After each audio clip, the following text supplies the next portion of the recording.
Assalamualaikum warahmatullahi wabarakatuh. Perkenalkan, kami dari kelompok 6 yang beranggotakan 5 orang, yaitu Sarul Rivaldi, Tri Aris Pemelani, Mutia Hashima, Erva Maisani, dan Panca Nur Zainani. Materi kita yaitu tentang konsep personal hygiene. Baik, saya di sini akan menjelaskan pengertian dari personal hygiene. Personal hygiene berasal dari bahasa Yunani yaitu personal, perorangan, hygiene yaitu artinya sehat. Kebersihan perorangan adalah suatu tindakan untuk memelihara kebersihan dan kesehatan seseorang untuk kesejahteraan fisik dan psikis. Perawat harus mampu memberikan praktik higienitas di satu lingkungan profesi, misalnya dengan memberikan edukasi pada klien maupun rekan kerja. Dua, keluarga, membiasakan higienitas sejak dini kepada keluarga, misalnya cuci tangan sebelum makan, sikat gigi, mandi, dan lain-lain. Tiga, masyarakat, mengadakan penyuluhan higienitas sebagai promkes atau tindakan preventif atau pencegahan. Empat, yaitu diri sendiri, menerapkan praktik higienitas sendiri kepada kita. Macam-macam personal hygiene. 1. Perawatan kulit, kepala, dan rambut. 2. Perawatan mata. 3. Perawatan hidung. 4. Perawatan telinga. 5. Perawatan kuku, kaki, dan tangan. 6. Perawatan genitalia. 7. Perawatan kulit dan seluruh tubuh. Dan saya Tri Aris Pemelani akan menjelaskan tujuan perawatan diri. Yang pertama, meningkatkan derajat kesehatan seseorang. 2. Memelihara kebersihan diri seseorang. 3. Memperbaiki personal hygiene yang kurang. 4. Pencegahan penyakit. 5. Meningkatkan percaya diri seseorang. 6. Menciptakan keindahan. Prinsip dasar prosedur perawatan diri. Yang pertama, setiap klien merupakan individu yang unik. 2. Mengutamakan kenyamanan, keamanan, dan kesehatan klien. 3. Berkomunikasi dengan klien. Ada pula faktor-faktor yang mempengaruhi perawatan diri. Yang pertama, body image atau citra tubuh, merupakan konsep subjektif seseorang tentang penampilan fisiknya. 2. Praktek sosial. Kelompok-kelompok sosial pada seorang pelayan berhubungan dapat mempengaruhi praktek hygiene pribadi. 3. Status sosial ekonomi. Sumber daya ekonomi seseorang mempengaruhi jenis dan tingkat praktek hygiene pribadi. 4. Pengetahuan. Pentingnya hygiene dan implikasinya bagi kesehatan mempengaruhi praktek hygiene. Yang kelima, budaya. Kepercayaan kebudayaan seseorang dan nilai pribadi mempengaruhi perawatan hygiene. Yang terakhir, kebiasaan dan kondisi fisik. Setiap orang memiliki keinginan individu dan pilihan tentang kapan untuk mandi, bercukur, dan melakukan perawatan rambut. Jenis perawatan diri berdasarkan tempatnya. Yang pertama, perawatan diri pada kulit. Fisiologi kulit. Kulit terdiri atas lapisan epidermis, lapisan dermis. Di kulit juga terdapat dua kelenjar, yaitu kelenjar sebaceous dan kelenjar cerumen. Fungsi kulit. Fungsi kulit yaitu 1. Proteksi tubuh, 2. Mengatur temperatur tubuh, 3. Sebagai alat peraba, 4. Sebagai alat ekskresi keringat, 5. Mengatur keseimbangan cairan dan elektrolit, 5. Memproduksi dan menyerap vitamin D. Faktor-faktor yang mempengaruhi yaitu 1. Umur, 2. Jaringan kulit, 3. Kondisi atau keadaan lingkungan. Perawatan diri pada kuku, kaki, dan tangan. Fisiologi kuku.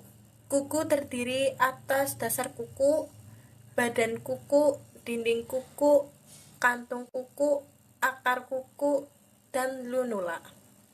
Kondisi normal kuku terlihat halus, tebal, kurang lebih 0,5 mm. Transparan, dan dasar kuku berwarna merah muda. Masalah gangguan pada kuku yaitu 1. Ingrown kuku tangan tidak tumbuh-tumbuh dan sakit. 2. Paronychia, radang sekitar jaringan kuku. 3. Ramshorn nail, pertumbuhan lambat, kerusakan dasar kuku atau infeksi. 4. Bau tidak sedap atau reaksi mikroorganisme. Perawatan kuku kaki dan tangan. Cara-cara merawat kuku. Kuku jari tangan dapat dipotong dengan pengikir atau memotongnya dalam bentuk oval atau mengikuti bentuk jari. sedangkan kuku kaki dipotong dalam bentuk lurus. Jangan memotong kuku terlalu pendek. Jangan membersihkan kotoran di balik kuku dengan benda tajam. Potong kuku 1 minggu sekali. Khusus untuk kuku jari kaki, sebaiknya dipotong setelah mandi atau direndam dengan air hangat terlebih dahulu. Jangan menggigiti kuku. Perawatan diri pada rambut. Fisiologi rambut. Rambut terdiri atas bagian batang, akar rambut, sarung akar, folek rambut, kelenjar subsea. Adapun masalah atau gangguan pada rambut yaitu kutu, ketombe, botak, radang pada kulit rambut. Perawatan rambut dan kulit kepala. Cara-cara merawat kulit kepala dan rambut. Cuci rambut 1-2 kali seminggu dengan memakai sampo yang cocok. Pangkas rambut agar terlihat rapi. Gunakan sisir yang bergigi besar untuk merapikan rambut keriting dan olesi rambut dengan minyak. Jangan menggunakan sisir bergerigi tajam karena dapat melukai kulit kepala. Pijat kulit kepala saat mencuci rambut. Perawatan diri pada mulut dan gigi.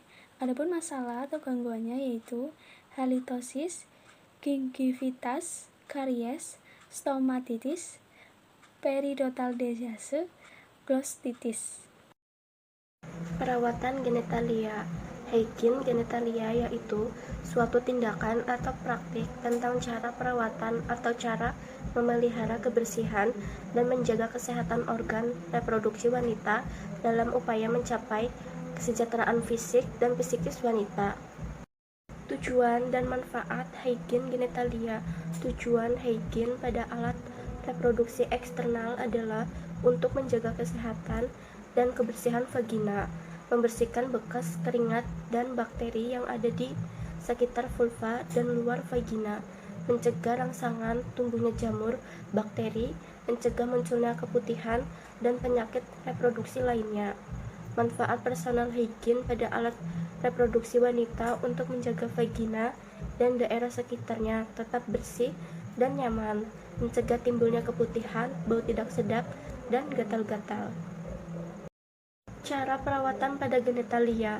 Bagi perempuan sesudah buang air kecil, membersihkan alat kelamin sebaiknya digunakan dari arah depan menuju belakang agar kuman yang terdapat pada anus tidak masuk ke dalam organ reproduksi. Bagi laki-laki dianjurkan untuk dikitan atau disunati agar mencegah terjadinya penularan penyakit menular seksual serta menurunkan risiko kanker penis. Hindari penggunaan sabun saat mencuci vagina. Pakaian dalam diganti minimal 2 kali dalam sehari. Jangan gunakan produk membersih beraroma. Memakai celana dalam dengan bahan yang mudah menyerap keringat. Pakai handuk yang lembut, kering, bersih, tidak berbau, atau lembab. Sekian dari kelompok 6, kami ucapkan terima kasih. Wassalamualaikum warahmatullahi wabarakatuh. Assalamualaikum warahmatullahi wabarakatuh. Perkenalkan kami dari kelompok 7. Di sini kami akan mempresentasikan hasil kerja dari kelompok kami yang berjudul Personal Hygiene. Saya selaku moderator akan memperkenalkan anggota kelompok, yaitu Dela Natasha Maharani, Faridatun Nida, Meherlisa, Nadila Bunga, Dwi Agustin. Pengertian personal hygiene. Personal hygiene atau kesehatan pribadi adalah upaya seseorang untuk meningkatkan serta memelihara kebersihan dan kesejahteraan diri sendiri demi mencapai kesejahteraan fisik maupun mental. Usaha personal hygiene, membersihkan diri, mandi, mencuci tangan, dan membersihkan diri. Menjaga dan meningkatkan daya tahan tubuh, mengkonsumsi makanan sehat, bersih dan bebas dari kotoran, menerapkan gaya hidup sehat dan teratur, menghindari dan mencegah kontak dengan sumber penyakit, menciptakan ruang lingkup bersih dan sehat, melakukan pemeriksaan kesehatan secara berkala. Jenis-jenis personal hygiene yaitu 1. Kebersihan kuku, 3. Kebersihan kulit, 3. Kebersihan rambut. Personal hygiene pada kuku. Kebersihan kuku hal ini penting dilakukan karena dapat menghindari dari berbagai penyakit. Sebagaimana kita ketahui, kuku dan tangan yang kotor dapat menyebabkan bahaya kontaminasi dan menimbulkan berbagai penyakit. Personal hygiene pada kuku yaitu dengan cara memotong kuku jika kuku panjang dan kotor. Personal hygiene pada kulit. Mandi merupakan salah satu personal hygiene pada kulit. Mandi bertujuan untuk menjaga kebersihan tubuh, mengurangi infeksi akibat kulit kotor, memperlancar sistem peredaran darah, dan menambah kenyamanan. Personal hygiene pada rambut. Mencuci rambut, menyisir, dan bersampo merupakan cara-cara dasar higienis pada perawatan rambut. Tujuan personal hygiene: 1. Meningkatkan derajat kesehatan profesional. 2. Memelihara dan menjaga kebersihan profesional. 3. Menerapkan dan memperbaiki professional hygiene. 4. Mencegah penyakit. 5. Meningkatkan kepercayaan diri. Sekian presentasi dari kelompok 7, kurang lebihnya mohon maaf jika ada salah kata. Wassalamualaikum warahmatullahi wabarakatuh. Assalamualaikum warahmatullahi wabarakatuh. Kami dari kelompok 8 yang beranggotakan yang pertama itu saya Azhara Putri, yang kedua Ainina Diva Oktaviana, yang ketiga Johani Nia Julianda, yang keempat Putranti Dwi Adisti, kemudian yang kelima Yazid Hika Musyaraf. Kami akan menjelaskan materi mengenai personal hygiene pada gigi dan mulut dan juga pada kelamin atau genitalia. A. Pengertian personal hygiene. Personal hygiene berasal dari bahasa Yunani, yaitu personal yang artinya perorangan dan hygiene artinya sehat. Menurut beberapa ahli, personal hygiene dibagi menjadi 5, yaitu A. Syarifuddin. Personal hygiene adalah kesehatan pada seseorang atau perseorangan. Syarifuddin 1979 dalam Bashar 2005. B. Effendi. Dalam kehidupan sehari-hari, kebersihan merupakan hal yang sangat penting dan harus diperhatikan karena kebersihan akan mempengaruhi kesehatan psikis seseorang. Hal yang sangat berpengaruh diantaranya kebudayaan sosial, keluarga, pendidikan, persepsi seseorang terhadap kesehatan, serta tingkat perkembangan. Dalam Astuti-Ningsih 2006, C. Dapgas. Perawatan diri adalah salah satu kemampuan dasar manusia dalam memenuhi kebutuhannya guna mempertahankan kehidupannya. D. Nurjanah. Defisit perawatan diri adalah gangguan kemampuan untuk melakukan aktivitas perawatan diri, mandi, berhias, makan, toileting. E. Potter Perry. Menurut Potter Perry 2005, personal hygiene adalah suatu tindakan untuk memelihara kebersihan dan kesehatan seseorang untuk kesejahteraan fisik dan psikis. Tujuan personal hygiene. Tujuan personal hygiene yaitu yang pertama, meningkatkan derajat kesehatan seseorang, yang kedua, memelihara kebersihan diri, yang ketiga, memperbaiki personal hygiene yang kurang, yang keempat, mencegah penyakit, yang kelima, meningkatkan percaya diri, kemudian yang terakhir yaitu menciptakan keindahan. C. Faktor-faktor yang mempengaruhi personal hygiene. A. Citra tubuh atau body image. Citra tubuh merupakan konsep subjektif seseorang tentang penampilan fisiknya. B. Praktik sosial.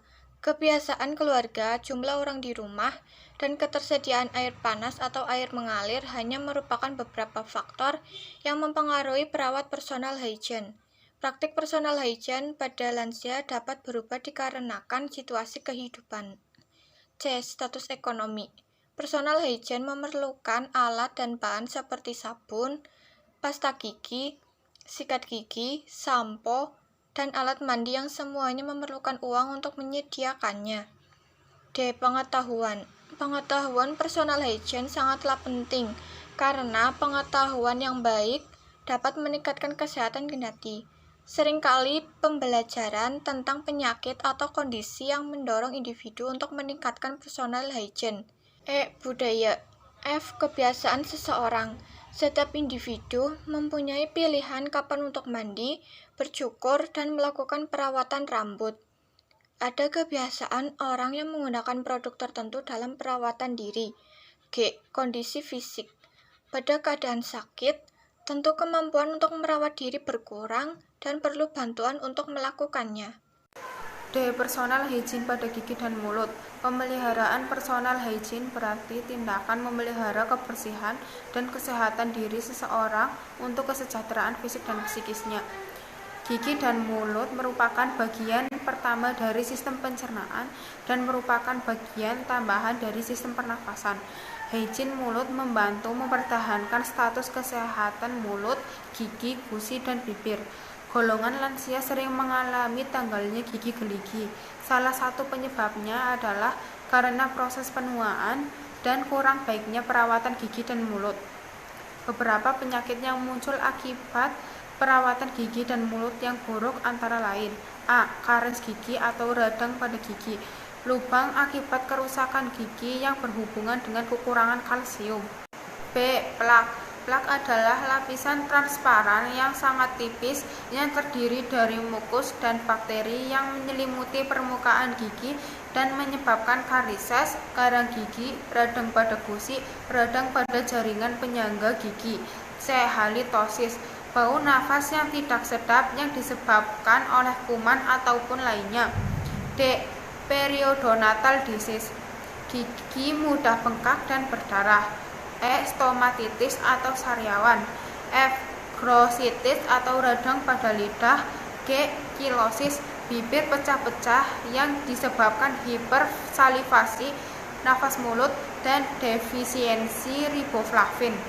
Personal hygiene pada gigi dan mulut dapat dilakukan dengan cara tidak memakan makanan yang terlalu manis dan asam, tidak menggunakan gigi untuk menggigit dan mencongkel benda keras, menyikat gigi sesudah makan, khususnya sebelum tidur, memakai sikat gigi yang berbulu banyak, halus, dan kecil sehingga dapat menjangkau bagian dalam gigi. Personal hygiene pada alat kelamin.